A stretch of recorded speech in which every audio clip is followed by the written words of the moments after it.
നമസ്കാരം എല്ലാ പ്രിയപ്പെട്ട കൂട്ടുകാർക്കും സ്റ്റുഡൻസ് ഓൺ ഫോറിലേക്ക് സ്വാഗതം. കൂടുതൽ ജില്ലകളിൽ ഇപ്പോൾ അവധി പ്രഖ്യാപിച്ചു കഴിഞ്ഞിരിക്കുന്നു. ഏറ്റവും ലേറ്റസ്റ്റ് ആയിട്ട് ഇപ്പോൾ പുതിയ 1-2 സ്ഥലങ്ങൾ കൂടി അവധി പ്രഖ്യാപിച്ച് ഉത്തരവായിട്ടുണ്ട്.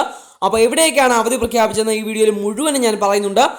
ആദ്യമായിട്ട് ചാനൽ കാണുന്ന കൂട്ടുകാരുണ്ടെങ്കിൽ ചാനൽ പാടൊന്ന് സബ്സ്ക്രൈബ് ചെയ്യാൻ ശ്രദ്ധിക്കുക. എല്ലാ അവധി അറിയിപ്പുകളും ഈ ചാനലിലൂടെ നിങ്ങളിലേക്ക് കൃത്യമായിട്ട് ഞാൻ എത്തിക്കുന്നതാണ്. അപ്പം മടിക്കണ്ട, മറക്കണ്ട, സബ്സ്ക്രൈബ് ചെയ്ത് വെക്കുക. അതുപോലെ ഈ വീഡിയോ അതിനൊന്ന് ലൈക്ക് ചെയ്ത് കാണാൻ കൂടി ശ്രദ്ധിക്കുക. ജസ്റ്റ് ലൈക്ക് ചെയ്തൊന്ന് സപ്പോർട്ട് ചെയ്യാൻ ശ്രദ്ധിക്കുക. ജസ്റ്റ് ഒന്ന് ലൈക്ക് ചെയ്യുക.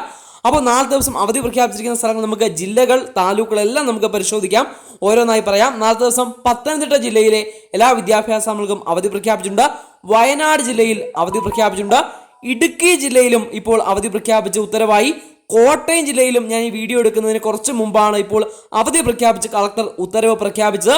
അതുപോലെ തന്നെ ചേർത്തല താലൂക്കിലും 4 ദിവസം അവധി പ്രഖ്യാപിച്ചുകൊണ്ട് കളക്ടർ ഉത്തരവായിട്ടുണ്ട്. അപ്പോൾ ഇത്രയും സ്ഥലങ്ങളിൽ 4 ദിവസം അവധിയായിരിക്കും. പരമാവധി കൂട്ടുകാരിലേക്ക് ഷെയർ ചെയ്യാം.